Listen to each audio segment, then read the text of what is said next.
So let's say you are selling some kind of product door to door residentially, and the client or prospect says, after your pitch, I'm not interested. What do you say? How do you overcome that? That's coming right up. My name is David Duford, owner of DeFord Insurance Group, where I train and recruit agents nationally to sell things like final expense, Medicare, and annuities, both face-to-face and over the phone. If you'd like to learn more about how that works, joining my agency, you can click the links above or below to get a good overview on my FAQ page about how DeFord Insurance Group works. So let's talk about how to respond when door knocking, and this is for insurance, any product that you sell residential. How do you deal with somebody who says, I'm not interested? I've got a couple of notes here I want to bring up to you because I want you to understand the psychology of what somebody says when they say, I'm not interested. It's not as simple as it seems. And what you can say script-wise in order to overcome that and convert some I'm not interested responses into actual appointments. So first of all, let's understand what I'm not interested actually means, okay? What I'm not interested means is a gut level lizard brain reaction to something you said on the spot, on their feet, that hasn't had time to digest and contemplate. Okay, it doesn't, in other words, actually mean many times what people are saying. The truth is, as you know, they can't say I'm not interested a lot of the times because they don't know what they're saying it to. They just make a judgment call based off of incomplete information that they'd rather not talk to you about it. And many times the reason they don't want to talk to you about it is because they don't want to enter a sales presentation. They don't want to be buying stuff. They don't want to be in a position of awkwardness. And it's just this general defensive reflex that people are saying. But it's not necessarily the reason what they're saying is the reason why they're putting up resistance. It's something that's unsaid that is the real driver to that. And that's important to understand because the script you're going to hear doesn't even address I'm not interested. It addresses selling the appointment to then first sell them on you and then sell them on the product and see if there's an opportunity to help them. Because that's what they're ultimately objecting to is, I don't know who you are, you're on my stair steps, I think I'm busy, what I've heard, I don't know if it's for me, I'm just going to say I'm not interested, okay? So how do you deal with that, knowing what we know so far psychologically? Well, the big thing here is to what we call use the ask method.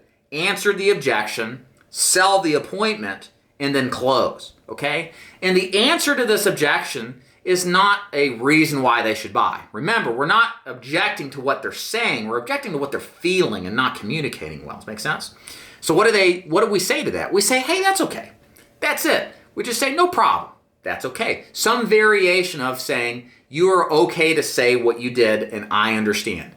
So what I say to start the answer objection is, hey, that's no problem. Then I continue to sell the appointment, which is simple as, hey, no problem. All I need is 5 minutes for me to show you how this works, and whatever you do with this information is entirely up to you. And when I sell the appointment, I say it in a relaxing, comforting, non-threatening tone, okay? And I'll show, hey, whatever you do with this is up to you, no problem. I say it in that type of tonality. And then I close and say, do you want to sit out on the porch or should I come in? Or you may want to close by saying, should I take my shoes off before I come in? We assume we're going to talk to them on the close, and this is important. We don't ask them permission. Because what are you going to say when somebody asks you, does that sound good to you? You're going to say, no. I don't want to talk to you, right? They've already said no in some ways by saying I'm not interested. So don't give them the opportunity to say no because they'll take it, all right? In other words, you got to ask a question where there is a yes or a yes answer. I like can I sit on your porch or can I come in? Because it's a yes to the porch or a yes to come in, but it's not a no to the appointment. We assume that we're going to talk. That makes sense? Or should I take my shoes off before I come in? Assumes I'm getting in, but it makes the yes-no based around my shoes coming off wrong, okay? And yes, it's a little pushy. Yes, it is assumptive, but you have to have some momentum built in order to get people who are now strangers, let you in the home, to let you in the home and be comfortable with it. So you have to take the assumptive here, to be assertive, and assume they're going to say yes. And a lot of the times, all right, come on in, no problem.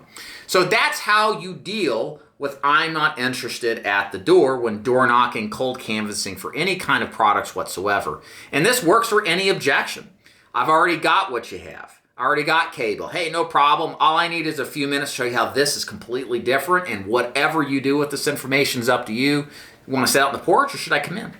Something like that you can use time and time again, and what's great about this objection rebuttal is that it is perfect for all sorts of objections. So think about, homework assignment. Think about what you hear in the field and using this kind of script. Because what it's answering again, and this is a principle about objections you hear, is objections you hear aren't what necessarily people mean. You got to stop responding to what people say, but what people think under the surface that you don't hear. And once you kind of get that and it clicks, rebuttaling these objections becomes easier, and you book a lot of more appointments because of this strategy.